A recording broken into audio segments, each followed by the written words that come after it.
मुझे जहाँ तक ख्याल है, याद है, 16 अप्रैल 1966 को मैंने अग्निहोत्री शुरू किया। उसके पहले 2-3 बार मेरा जब भोपाल आना हुआ था, तब साहब से अग्निहोत्र के विषय में बात हुई थी। साहब ने बताया था कि इसको करने से काफ़ी लाभ होता है। अपने यहाँ एक बैरागढ़ गांव के धीरलाल शर्मा का उन्होंने उदाहरण दिया था कि उन्होंने अग्निहोत्र शुरू किया और उनकी बहुत सी अड़चनें दूर हो गई थी। मुंबई में मैं रह रहा था उस वक्त, तो अड़चनों भरा जीवन ही था, कोई खास ये तो था नहीं। तो इसलिए मैंने सोचा कि हो सकता है मैं अगर अग्निहोत्र शुरू करूं तो मुझे उससे कुछ मदद मिल सकती है। ये सोचकर ही मैंने 16 अप्रैल को शाम को अग्निहोत्र शुरू किया। और अग्निहोत्र शुरू करने के बाद जो आनंद आया वो तो अलग ही बात थी। तो फिर अग्निहोत्र शुरू किया, और अग्निहोत्र शुरू करने के बाद धीरे धीरे धीरे उसमें रुचि बढ़ने लगी। पहले मुंबई में अग्निहोत्र करते वक्त पात्र तो था नहीं, तो मैं बाजार से वहाँ जो पंचधातु का पात्र मिलता था, हवन पात्र 5 सोपान का, वो लेकर आया। गाय के कंडे तो सवाल ही नहीं था, क्योंकि गाय का गोबर और कंडे कोई यहाँ मुंबई में बनाता ही नहीं था। तो कोयले के ऊपर मैं अग्निहोत्र कर सकता हूँ, ऐसे मुझे इजाज़त मिल गई थी। तो कोयले जला के, पात्र जला के और वो तैयार करके मैं अग्निहोत्र करता था। टाइम टेबल के लिए पंचांग था, जो लोकल पंचांग था, उससे टाइम टेबल सूर्योदय और सूर्यास्त का देख के इस तरह से मेरा पहला अग्निहोत्र शुरू हुआ। और सब बिल्कुल ढंग से बराबर जैसा बताया गया था उसी के मुताबिक अग्निहोत्र होता रहा। साहब ने जो बताया था अग्निहोत्र, उसी के हिसाब से मैंने शुरू किया। और पात्र तो उस वक्त मिलते नहीं थे, वही तो मैंने बताया नहीं थोड़ी देर पहले। पात्र तो उस वक्त मिलते नहीं थे, तो मैं वहाँ के मुंबई के बुलेश्वर बाजार में जो बर्तन का बाजार है, वहाँ गया। मैंने वहाँ पंचधातु का एक पात्र खरीदा, हवन पात्र, तो उसको कड़ी कुंदे थे, और उसको लाके कोयला गैस के ऊपर जलाता था, क्योंकि कंडे का तो सवाल ही नहीं था मुंबई में कंडे मिलने का। कोयला में गैस के ऊपर जला के, कोयले के ऊपर सुबह शाम का अग्निहोत्र करता था। टाइम टेबल के लिए पंचांग था लोकल, उस पंचांग में देख के मैं अग्निहोत्र करता था। और अग्निहोत्र करते करते करते करते फिर ऐसा आया कि उसमें इतना रम गया। अच्छा, उस वक्त मुंबई में कोई ज़्यादा लोग तो थे नहीं करने वाले, थोड़े से ही लोग थे। उसमें 3 या 4 लोग होंगे, उसमें शायद मैं पहला ही था वहाँ पे करने वाला। ऐसे ही फिर एक बार जब भोपाल आया था, उसी वक्त उससे पहले, तो साहब ने मुझे बताया था कि उनके बाद जो उनकी जो मतलब साहब की जो लिखी हुई किताबें थी, वो साहब ने मुझे दी थी। और उसमें 1-2 किताबें नहीं थी, मतलब उनको वो पूना के राजाभाऊ कुलकर्णी थे, उन्होंने वो किताबें छापी थी। तो साहब ने कहा कि ये 1-2 किताबें हमारे पास नहीं है, क्योंकि उन्होंने हमको एक ही प्रति भेजी। तो बम्बई के पास है पूना, तो तुम कभी पूना जाओ तो उनसे ले लेना। तो मैंने कहा ठीक है। बम्बई आने के बाद कुछ ऐसा प्रसंग आया कि जल्दी पूना जाने की चांस मिला। पूना में गया, राजाभाऊ कुलकर्णी से मिला, तो वो तो बहुत खुश हो गए, क्योंकि उन्होंने साहब को देखा भी था। साहब से पत्रकार होके जो धर्मपाठ में जो पत्र छपे, वो सब उनको लिखे हुए पत्र थे। उनकी एक संस्था थी, सीकर्स ऑफ हैप्पीनेस, उसके लिए साहब ने हमेशा उनको पत्र ढूंढ के आए, तो उसके ऊपर एक लेख लिख के दिया जो वो सत्संग में पढ़ते थे। तो इस तरह से मेरी राजाभाऊ कुलकर्णी से मुलाकात हुई, वो बहुत खुश हुए। और फिर उन्होंने मुझे बताया कि अभी कोई एक आने वाली तारीख थी कुछ दिनों के बाद। बोले उस दिन हमने अक्कलकोट में एक सत्संग रखा है, एक शिविर जैसा रखा है, जिसमें महाराष्ट्र में जहाँ भी अग्निहोत्र हो रहे हैं, सत्संग हो रहा है, तो वहाँ के लोग आने वाले हैं, तो आप भी आइए उसमें। मैंने कहा ठीक है। अब मैं 1958 के बाद कभी अक्कलकोट गया नहीं था। 56 से लेकर 58 तक साहब के साथ ही जो जाना हुआ था, उसके बाद तो मैं मुंबई आने के बाद कभी गया नहीं था। तो ये पहला मौका था, मैं गया। और मैं गया तो बहुत अच्छा, महाराष्ट्र को जाके मैंने बताया कि मैं भोपाल से आया हूँ, मुंबई से आया हूँ, भोपाल के पोखरा साहब का लड़का हूँ। तो महाराष्ट्र एकदम बहुत खुश हुए। उन्होंने शुरुआत ही ऐसी की कि आज यहाँ जो 25-50 लोग जमा हुए हैं, ये सब पोदार साहब का काम करने वाले लोग हैं। ऐसे दिन तुम्हारा आना यहाँ हुआ, उनको बहुत समाधान हुआ। तो मैंने वो कार्यक्रम अटेंड किया। पहली बार था जब मैं अक्कलकोट में गया और वो कार्यक्रम देखा, तो मुझे भी बहुत आनंद आया कि इतने सारे लोग अपने साहब का कार्यक्रम जो है वो आगे चला रहे हैं। फिर धीरे धीरे मेरा इन लोगों के साथ संपर्क बढ़ता गया और मुझे भी अक्कलकोट में महाराष्ट्री माता जी इन लोगों ने बहुत अच्छी तरह से रिसीव किया। साहब की यादें उनको आती थी, उसके बारे में भी वो बताने लगे। तो वो लोग कहते थे, जैसे हम कई लोगों से बताते हैं, हमने अग्निहोत्री शुरू किया। शुरू करने के बाद हमने कई लोगों को जो अक्कलकोट आने वाले थे, हमारे पहचान के थे, जैसे रामनेकर है, वो हमारे अच्छे दोस्त थे, तो हमने उनसे कहा कि आप क्यों नहीं अक्कल ये शुरू करते हैं, अक्कल ऐसा ऐसा है। बोले हमको महाराष्ट्री बताएंगे तो हम शुरू करेंगे। मैंने कहा महाराष्ट्री ने सप्तश्लोकी में लिखा है, आखिरी उससे जो उनका है उसमें है यज्ञदान तप कर्म स्वाध्याय धीर तो भवित एश विशुद्ध सत्य धर्म सनातन में कही, तो अपन नोट कहते हैं ना। तो मैं कही तो महाराष्ट्री ने ऑलरेडी सबको कह के रखा हुआ, तब भी वो लोग मानते नहीं थे। वो कहते थे हमको महाराष्ट्री बताएंगे तो ही हम इसको मतलब शुरू करेंगे। तो इस तरह से मैं अकेला ही था। फिर ये राजा वो कुलकर्णी थे और इनके सीकर्स ऑफ हैप्पीनेस के और जो 4-6 पूना के मेंबर्स थे, वो सब हम लोग को तो एक छोटा सा ग्रुप हो गया था। ये सब लोग अग्निहोत्र करते थे, अग्निहोत्र जानते थे और साहब का सत्संग जो है पूना में चलाते थे, सत्संग कहते थे उसको। तो अपने साहब की किताबें पढ़ी जाती थी। तो इस तरह से शुरुआत तो वहाँ हो गई, मगर ज़्यादा अच्छा महाराष्ट्री भी उसको किसी को अग्निहोत्र के बारे में ज़्यादा कुछ बताते नहीं थे। करते करते करते ऐसा आगे चलते गए। फिर मुझे हमेशा ये लगता था, ये सब लोग कहते हैं कि महाराष्ट्री हमको बताएंगे तो हम करेंगे। महाराष्ट्री मैं उनको बता रहा हूँ सीधे सीधे कि महाराष्ट्री ने तो ऑलरेडी बताया कि आपको अलग से बुला के बताएंगे। तो ये बात मैंने एक बार साहब से कही। मैंने कहा मुझे ताज्जुब होता है कि ये लोग जो महाराष्ट्री को इतने सालों से जानते हैं, ऐसा क्यों कहते हैं, उनको अलग से कहने की क्या जरूरत है।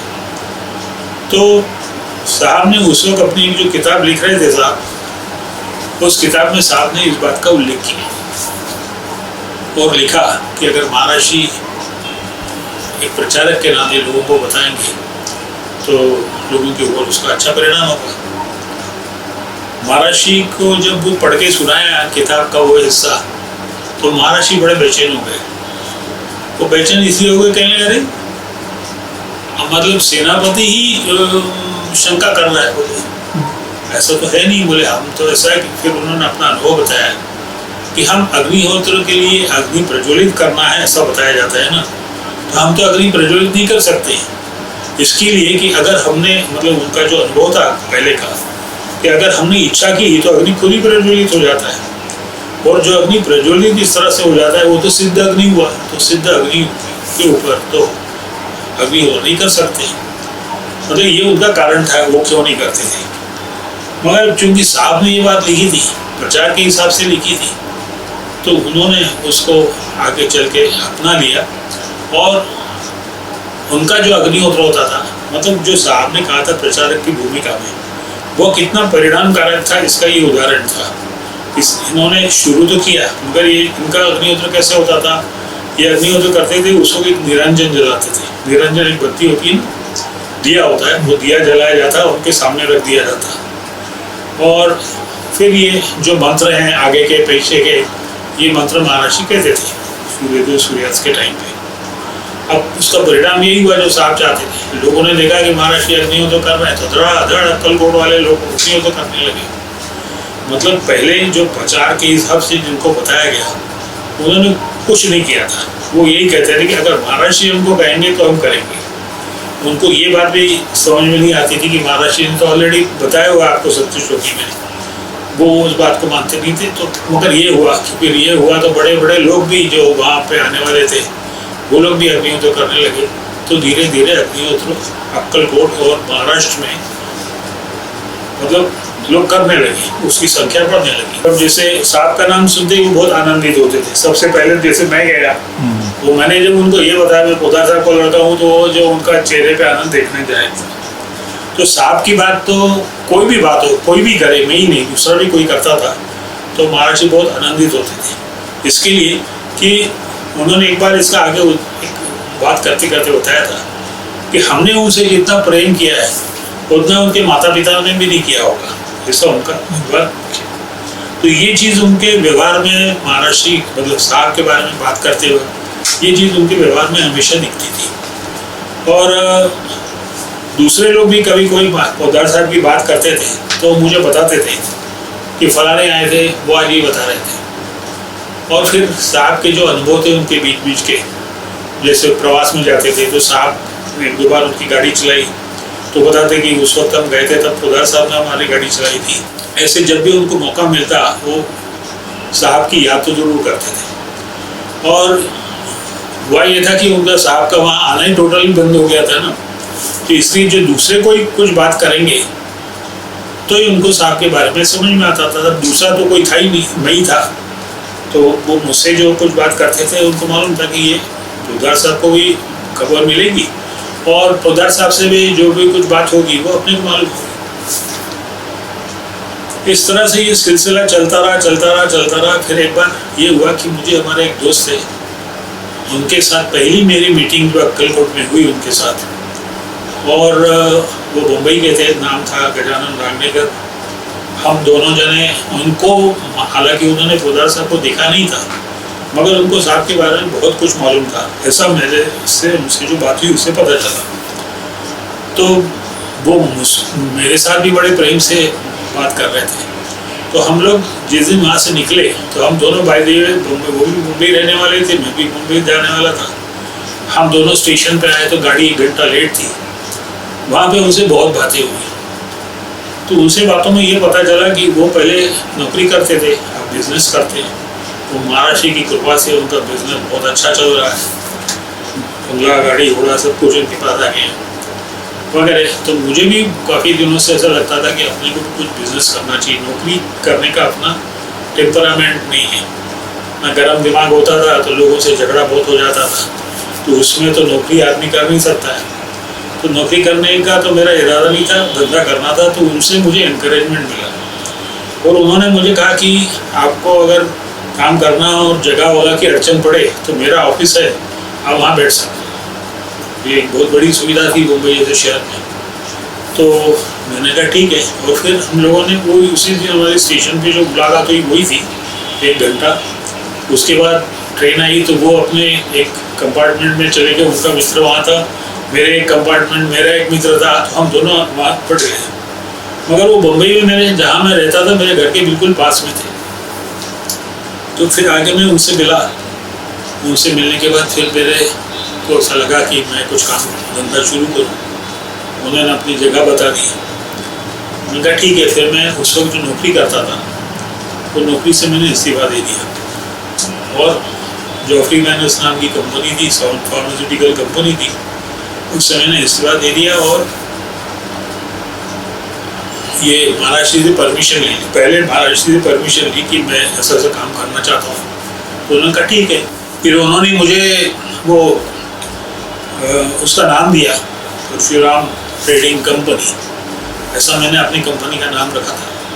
और 19 अगस्त ये तारीख उन्होंने बताई। उस वक्त वो कौन सा साल था जो भी होगा, तो उस वक्त उन्होंने 19 अगस्त जो तारीख थी उस तारीख को मैंने, वो 1966 था सर, 1966 19 अगस्त। तो अभी देखो ये अग्निहोत्र शुरू किया, उसके कुछ ही टाइम में सारी डेवलपमेंट हो गई। मतलब नौकरी से भी छुटकारा मिल गया, अपना काम धंधा भी शुरू हो गया। तो वो काम शुरू होने के बाद मैंने महाराष्ट्र से कहा कि मैं एक बार भोपाल होके अपना उज्जैन जाना चाहता हूँ। मतलब साहब उस वक्त उज्जैन में थे। तो मैंने कहा मैं साहब को जाके बता के आऊँगा कि मैं अब ये नया काम से शुरू करूँगा।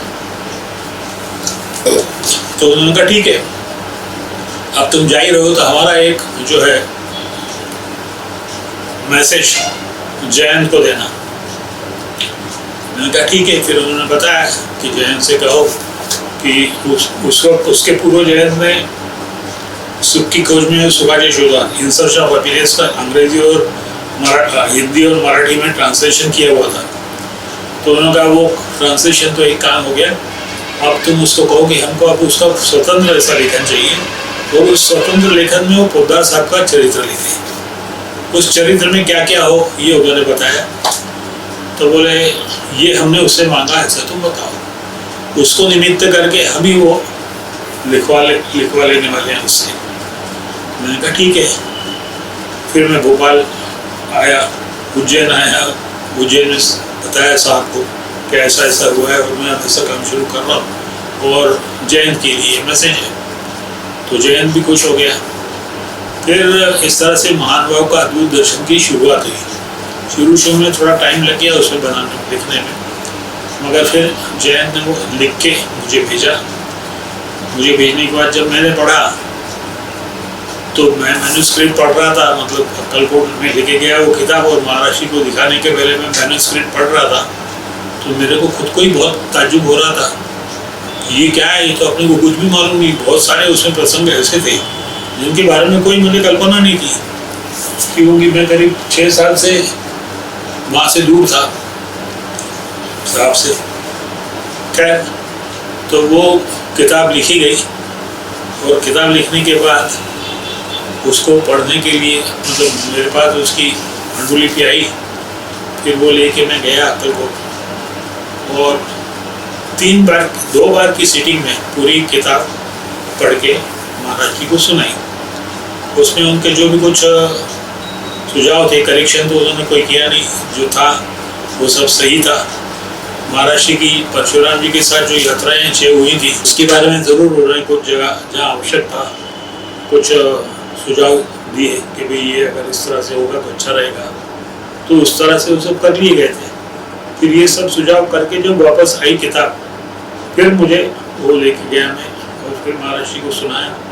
इस तरह से वो किताब सुन के महाराज जी ने उसको छापने के लिए रामलेकर जी को ही बताया कि मतलब एक पत्र दिया मेरे साथ। मैं बम्बई गया तो पत्र में रामलेकर जी को ही लिखा था, क्योंकि उसको किताब छापने के लिए काफ़ी पैसे लगने वाले थे। अपने लोगों के पास तो पैसे की व्यवस्था थी नहीं। रामलेकर ऐसे थे जो कितना भी पैसा लगे वो खर्च कर सकते थे। और उन्होंने बताया, बहुत खुश हुए वो। उन्होंने कहा नहीं, आप ये शुरू करो और कीमत की कोई चिंता मत करो, जो भी लगे। तो इस तरह से महानुभाव का अद्भुत दर्शन किताब छपी। वो किताब छपने के बाद जब मैं लेके गया अक्कलकोट छपी हुई किताब, तो महाराज जी वो किताब देख के बहुत खुश हुए। और वहाँ पे उस दिन वो परशुराम जयंती हमने सिलेक्ट की थी। मैंने और रामलेकर जी ने तय किया था कि हमको 1-1.5 महीने का टाइम मिला था, तो हमने सोचा था कि 67 की जो 1967 की जो परशुराम जयंती आने वाली थी उस दिन इसको पब्लिश किया जाए। तो इस हिसाब से वो उसके पहले तैयार हो गई थी और परशुराम जयंती के दिन महाराज जी ने उस किताब का उद्घाटन किया। और वहाँ पे उस वक्त जो 20-25 कॉपीज हम लेके गए थे, वहाँ पे जो लोग मौजूद थे, जिन लोगों को उन्होंने कहा, उनको सबको वो किताब दी गई। और महाराज जी ने कहा था कि किताब अपने को किसी को फ्री नहीं देना है, क्योंकि बोले अगर फ्री दी किताब तो लोग उसके ऊपर चिवड़ा खाते हैं, यानी उसका रद्दी का यूज़ करके ऐसा करते हैं, तो फ्री नहीं देना। हमने कहा ठीक है। हमने उसको उसकी खाली 3 रुपए कीमत रखी थी। हमको उसको ये भी ख्याल नहीं था कि इसका इकोनॉमिक्स की तरह से देखा जाए। मतलब साधारणतः एक किताब की कीमत अगर 1 रुपये आई तो उसकी सेल कीमत कम से कम 3 रुपये होना चाहिए, मतलब तिगुनी होना चाहिए। हमारी जो मैन्युफैक्चरिंग कॉस्ट थी वही 3 रुपये थी और वही हमने कहा कि इसके ऊपर रखो। मुझे लगा कि लोग समझेंगे कि अरे ये प्रॉफिट कर रहे हैं इसके ऊपर, ऐसा कुछ अपनी कोई ताना माने, इसलिए हमने उसकी किताब 3 रुपये की कीमत रखी थी। खैर, वो किताब छपी, फिर लोगों ने भी पहली बार जाना कि पोद्दार साहब और महाराज जी के संबंध क्या है। कई लोग तो ऐसे थे कि वो परेशान हो गए, अरे बाप रे, बोले एक शिष्य को इतने कष्ट सहना पड़ते हैं आगे चलने के लिए। मगर किताब को बहुत अच्छा रिस्पॉन्स मिला।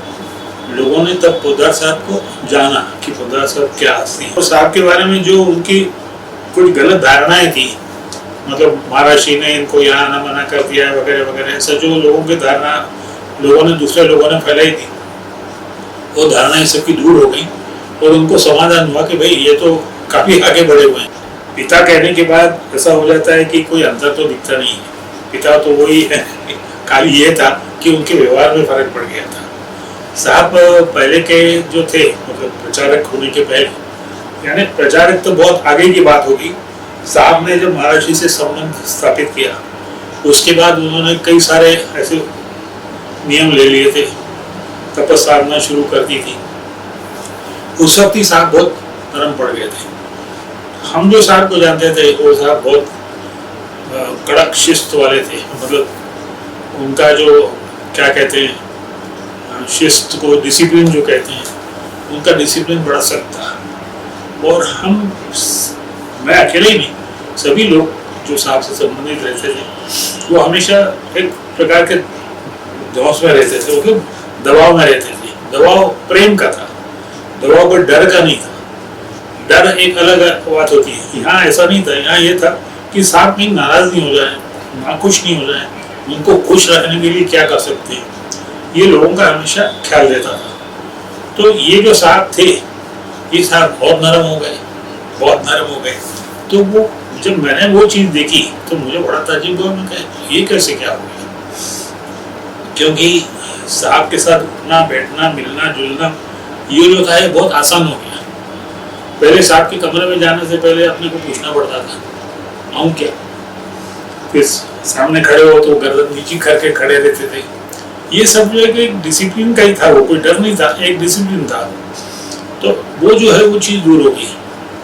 और आपको देख के साहब भी बहुत खुश होते थे। साहब खुश होते थे तो अपना और हौसला बढ़ जाता था।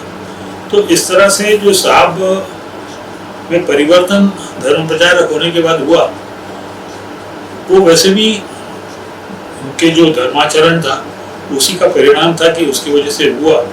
और वही कारण था कि फिर वो आगे अपनी एक जो फौज उनको तैयार करना थी वो फौज तैयार करने में शुरुआत कर सके। मगर धर्माचरण जो उन्होंने शुरू किया, मतलब धर्माचरण यानी साहब पहले कोई गलत काम करते थे ऐसा नहीं है। साहब का सारा एक जो लाइफ था, एक डिसिप्लिन जो था, जो कहते हैं मन में कि भाई अगर साहब जा रहे हैं तो अपन खड़े हो जाएंगे, साहब से बातें करते हुए सब लोग अदब से बात करते थे। तो ये जो था इसमें एक प्रकार की ईज आ गई। ईज यानी एक प्रकार से अब कोई ऐसा दबाव नहीं था, कोई दबाव महसूस नहीं करता था। उल्टा उनकी कंपनी जितनी मिले उतनी चाहिए, ऐसा जो होता है ना वैसा होता था। मतलब स्वभाव ये जो उनका परिवर्तन हुआ, ये खुद ब खुद उन्होंने कोई ऐसा परिवर्तन कर रहा हूँ मैं ऐसा अनाउंस करके तो किया नहीं था।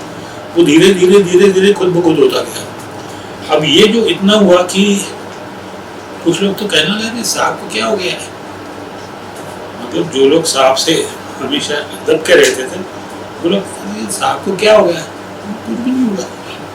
बोले नहीं वो आजकल बहुत नरम हो गए हैं। हाँ तो ठीक है, अच्छी बात है ना, उसमें क्या बुरा था। मतलब उनको धर्म प्रचार भी करना था। तो धर्म प्रचार में जब वहाँ था 1959 तक, 1959 में मैं इधर आ गया था बम्बई, और प्रचार तो उसके बाद में शुरू हुआ है। 1960 से वो हीरालाल शर्मा ये सब आए, और फिर धीरे धीरे धीरे 1963-64 ऐसा करके धीरे धीरे 68 में जाके प्रचार शुरू हुआ था। मगर 63 तक 64 तक कुछ अग्निहोत्री और साहब के संपर्क में आने वाले कुछ लोग थे। जहाँ तक मेरी जानकारी, क्योंकि मैं खुद ही 63 तक 65 में तो मैं आया बम्बई से, 6 साल के बाद मैं पहली बार उनको मिला था। फिर उसके बाद मैं आता रहा। तो मैं जब आया तो उसके बाद से ही फिर ये लोग शुरू हुए थे, मतलब अग्निहोत्र शुरू हुए, और फिर हमने भी अग्निहोत्र शुरू किया ये सब लोगों को देख के ही। तो उस वक्त तो अग्निहोत्र के लिए कुछ भी व्यवस्था नहीं थी। जो धर्मपाठ में बताया था कि ये करना है, उस हिसाब से सिर्फ गाय का घी और मंत्र ये हम उसको फॉलो करते थे। क्योंकि गाय का घी बनाने में जो भी कुछ मेहनत करना पड़ती थी वो हो जाती थी, और गाय का घी तैयार हो जाता था। पात्र कोई सा भी चल जाता था, जो भी पात्र हो, मिट्टी का हो, तांबे का हो। लोग वहाँ पे वो वैश्योदेव करते हैं मराठी लोग, तो उसके लिए हवन पात्र होता था, उसमें भी चल जाता। इस तरह से पात्र का कोई नहीं था। टाइम टेबल का था सवाल, तो टाइम टेबल इसमें पंचांग में देख के टाइम निकालते थे, और उस हिसाब से अग्निहोत्र सब लोग शुरू कर। यही तो सबसे बड़ी बात है कि मैंने तो पात्र भी नहीं वो यूज़ किया, और टाइम टेबल भी पंचांग का था। मगर जिस दिन से मैंने अग्निहोत्र शुरू किया उसके बाद से ही मुझे लगने लगा कि इसका कुछ प्रभाव है, इसका कुछ परिणाम है। यानी वो जो रिजल्ट मिलते थे वो सारे अच्छे मिलते थे। सबसे पहली बात तो ये हो गई कि अपने को एक जीवन अपना एक रास्ते पे आ गया। मतलब जो बहुत सारी उथल पुथल थी वो उथल पुथल धीरे धीरे धीरे धीरे कम हो गई। और फिर एक एक प्रसंग भी ऐसे आने लगे कि जिससे लगता था कि अग्निहोत्र का परिणाम है, ये अग्निहोत्र की वजह से हो रहा है और अपना जीवन थोड़ा सा सुस्थिर हो रहा है। और जो क्या कहते हैं व्यवहारिक अड़चनें अपने को लगती हैं, व्यवहारिक अड़चनें कम हो रही हैं। ये सिर्फ मुझे नहीं लगा, कई लोगों को लगा। और जब लोगों को ज़्यादा लोगों को लगने लगा ये, तभी तो वो प्रचार मतलब वो चीज़ सामने मतलब लोगों ने एक से दूसरे ने दूसरे तीसरे ऐसा होता गया। उस वक्त तक अक्कलकोट में मैं जब भी गया तब अक्कलकोट में अग्निहोत्र नहीं होता था। महाराष्ट्री किसी को कहते नहीं थे। वो लोग ये कहते थे कि महाराष्ट्री हमसे कहेंगे तो हम करेंगे। तो हम जो दो चार लोग थे करने वाले, वो अपने को एक अकेला सा महसूस करते थे। हमारा एक ग्रुप हो गया था छोटा सा जो अग्निहोत्र करता था, और न करने वाले बहुत सारे थे।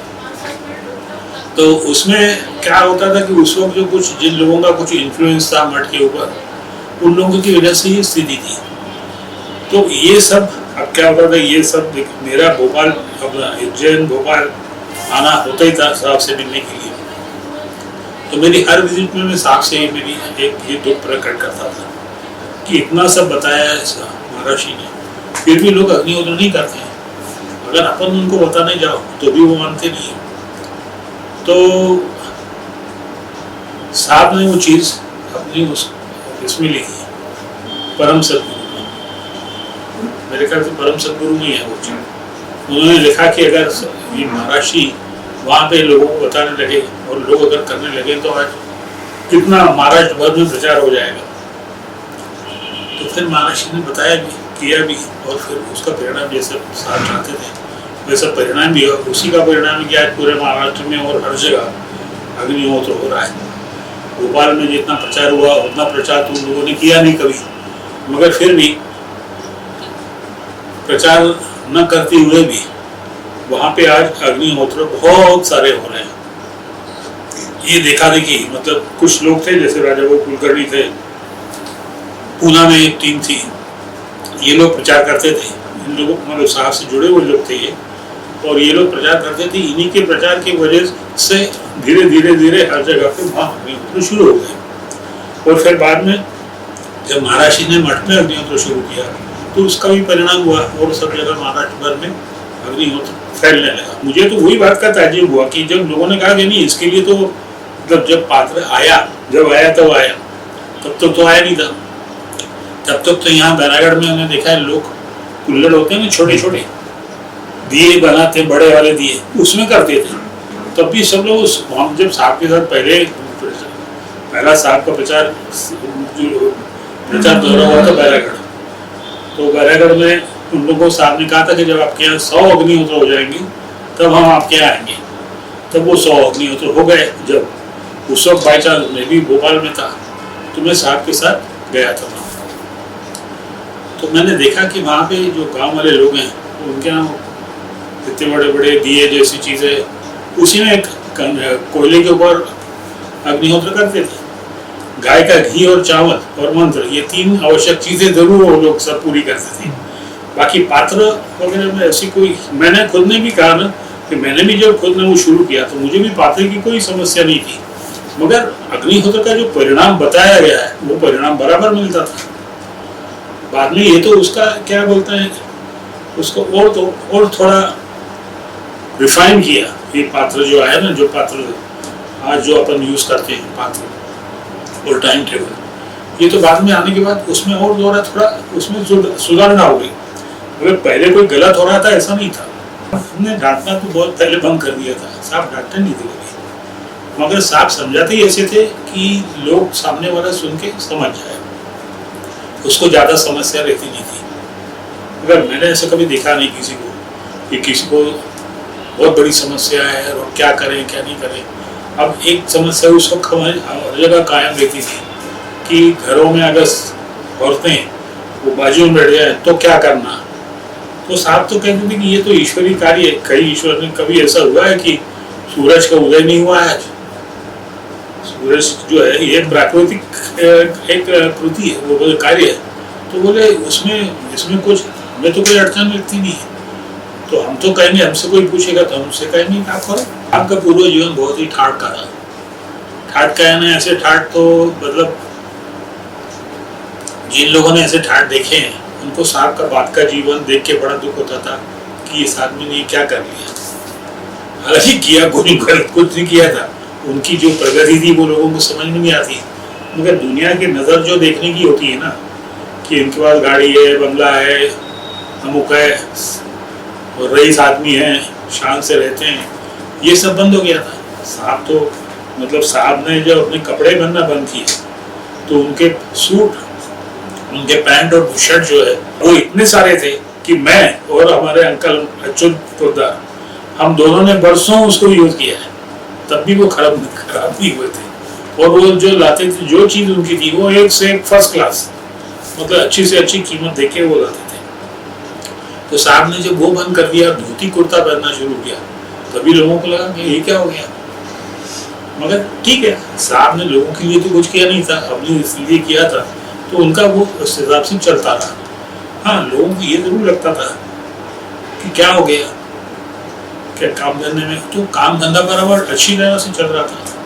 पोद्दार एजेंसीज प्राइवेट लिमिटेड जो कंपनी थी उनकी, वो बहुत अच्छी तरह से चल रही थी। वो तो 1960 में जाके बंद हुई है। तो 1959 तक, मतलब मैं 1959 की जनवरी में मुंबई चला गया था, तब तक वो सब काम बढ़िया होता था, सब बढ़िया चल रहा था। बाद में साहब का इंटरेस्ट बिजनेस में धीरे धीरे धीरे धीरे कम होता गया, वो कम होता गया। इसके लिए फिर वो धंधा बंद हो गया, क्योंकि धंधा करने के लिए आदमी को घूमना पड़ता है, जाना पड़ता है, आना पड़ता है, मिलना पड़ता है लोगों से। वो इन चीज़ों में भी इनका इंटरेस्ट नहीं था। आपको पहले का जीवन तो जिसने देखा है वो तो ये मानने को तैयार नहीं होता था कि ये आदमी इतना बदल गया है, क्योंकि ठाट का है नहीं, इतने ठाट का रहता था कि पूछो मत। हम लोग मुंबई गए या कहीं भी गए बाहर, तो साहब बिल्कुल दिल खोल के खर्चा करने में कोई परेशानी नहीं होती थी, क्योंकि साहब का अपना जो नौकरी से जो आय थी, उसके अलावा भी उनके एक दो ऐसे प्राइवेट बिजनेस थे जिससे उनको आय होती थी। तो आय के मामले में उनको, मतलब पैसे के मामले में उनको वैसी कभी कोई अड़चन आई नहीं। और बढ़िया से बढ़िया कपड़े पहनना, बच्चों को भी बढ़िया से बढ़िया कपड़े पहनाना, सब मतलब जो था ऐशो आराम की जिंदगी थी। उस वक्त जब वो जी रहे थे, उसी वक्त तो उन्होंने धीरे धीरे धीरे धीरे इन चीज़ों से अपने आप को अलग करते गए। मतलब उनकी जैसे तपाचरण में प्रगति होती गई, वैसे वैसे वैसे वो इन चीज़ों से दूर होते गए। अब तब तक तो उनका संबंध अक्कलकोट से भी था, वो जाते थे महाराष्ट्र के बाद आते थे। बाद में तो वो भी टूट गया, मतलब वो भी बंद हो गया, उनका उधर जाना ही बंद कर दिया गया था। मगर वो पीछे नहीं हटे, या ऐसा नहीं हुआ कि अब वो बंद हो गया तो चलो अपन फिर से कोई धंधा करते हैं। उनके पास तो उनको जानने वाले जो लोग थे, जो मुझे भी जानते थे, क्योंकि मैंने साहब के साथ कुछ टाइम धंधे में काम किया है, तो मुझे कहते थे यार क्या आदमी यार इच्छा करें तो पाँव पटकेंगे, वहाँ से इनको पैसा मिलेगा। बोले मैं इनको कितनी, एक इंदौर के थे व्यापारी, बोले मैं उनको कितने ऐसे लोगों से मिला सकता हूँ जो आज चाहते हैं कि ये उनको एडवाइस करें। खाली एडवाइस का इनको पैसा इतना मिलेगा कि आराम से ठाट से जी सकते हैं, एडवाइजर करके होते हैं ना लोग। तो मगर बोले ये कुछ करने को ही तैयार नहीं, क्या हो गया है इनको, मुझसे पूछते कि मैं जवाब क्या देता।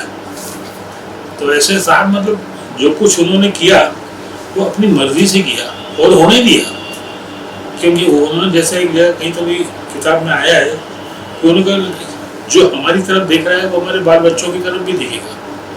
बाल बच्चों की लोग फिक्र करते थे कि इनका कैसे होगा, उनका जो हमारी फिक्र कर रहा है वो उनकी भी फिक्र करेगा। तो उनको अपने सदगुरु के ऊपर और अपने आप के ऊपर पूरा विश्वास था। वो जानते थे कि अपन इसमें से जब निकलना आएगा तो आराम से निकल जाएंगे और कोई ऐसी समस्या नहीं आना चाहिए। ये भी मैंने कहा ना कि इत्तेफाक है। इत्तेफाक ऐसा है कि जैसे वो मानवा का अद्भुत दर्शन लिखने के लिए महाराज ने बोला, मतलब साहब का जीवनी लिखने के लिए जयंत को बोला कि भाई जयंत को बोलो। तो उसके लिए जब मैं इधर आया और मैंने जयंत को ये बताया, फिर जयंत ने वो किताब लिखी। किताब लिखने के बाद उसकी मैन्युस्क्रिप्ट मेरे पास आई, तो फिर मेरा वो सिलसिला शुरू हो गया अक्कलकोट जाना। हालांकि उस वक्त तक मैंने नौकरी छोड़ दी थी और मैं अपना बिजनेस करता था, मगर बिजनेस का मतलब ये थोड़ी कि आप टोटली फ्री हो गए। बिजनेस को भी तो अटेंड करना पड़ता है ना, उसको भी देखना पड़ता है। मगर वो कुछ हुआ नहीं और ये किताब लेके मैं अक्कलकोट गया, महाराज जी को सुनाई पूरी किताब। फिर उसमें जो कुछ उनको सुझाव देना थे परशुराम जी की यात्रा के बारे में, जो 7 यात्राएं उनकी हुई थी उसके बारे में उनको जो भी कुछ सूचनाएं देनी थी वो दी। तो वो लेके फिर मैं वो उज्जैन आया। ऐसा मेरा उज्जैन भोपाल, उज्जैन भोपाल, उज्जैन इंदौर और उज्जैन बम्बई, ऐसा ये सिलसिला चलता रहा। और प्रचार में अब इन किताबों का प्रचार में काफ़ी मतलब उपयोग होना भी था। तो अब इनको ठीक से आगे लाना है, इसके लिए महाराज जी में जो भी कुछ जब भी कुछ जो कुछ बता दे। तो मेरा महाराज जी का और पोदार साहब का तो आना जाना वहाँ बंद हो गया था, तो बंद ही कर दिया। महाराज जी और साहब का कभी पत्रव्यवहार पहले हुआ होगा, बाद में पत्रव्यवहार भी बंद हो गया था। तो अब मैं ही एक दुआ रह गया था। तो वो मुझे कुछ बताते, फिर वो बताने के लिए वो उज्जैन जाता, फिर उज्जैन में वो कुछ रिएक्शन देते, वो बताने में अक्कलकोट जाता। तो इस तरह से मेरा अक्कलकोट और उज्जैन, उस वक्त साहब उज्जैन में थे इसलिए उज्जैन, अक्कलकोट उज्जैन ये सिलसिला मेरा शुरू हो गया। और मैं दोनों के बीच का एक क्या कहते हैं, एक दूसरे को संदेश देने वाला संदेश वाहक हो गया। मगर ठीक है, मुझे उसमें कोई आपत्ति नहीं। तो मैं ये सब इसलिए बता रहा हूँ कि मैं इसी तभी कर पाया जब मैंने नौकरी छोड़ दी थी। अगर मैं नौकरी करता रहता तो ये कुछ भी नहीं कर पाता। इससे तो याद नहीं आ रहा है कि उन्होंने साहब के बारे में क्या बोला, मगर इतना है कि जब भी कुछ बोला है, जिस किसी को भी बोला है, मेरे सामने बोला है, तो बहुत तारीफ करते हुए बोला है। और उनकी आत्मीयता उससे झलकती थी कि कितना आत्मीय मानते हैं वो साहब को। तो इस तरह से कोई भी दूसरा भी आदमी अगर पोदार साहब की बात निकाले तो एकदम खुश हो जाते थे, उनके कान एकदम खड़े हो जाते थे। मतलब वो अगर मैं अगर आसपास में रहूँगा तो मुझे बुलाते थे कि देखो सुनो ये क्या कह रहे हैं, पोदार साहब के बारे में बता रहे हैं। तो इतना उनका महाराज जी का पोदार साहब से लगाव इतना था। और वही चीज़ मैंने साहब में देखी। तो ये एक दूसरे से इतने दूर थे, मगर दूर होंगे कि नहीं इसकी शंका मुझे लगती है। वो दूर नहीं थे, वो तो उतने ही और पास में थे, क्योंकि दोनों का एक दूसरे के प्रति जो लगाव रहा होगा आज भी वैसे ही दिखता था मुझे।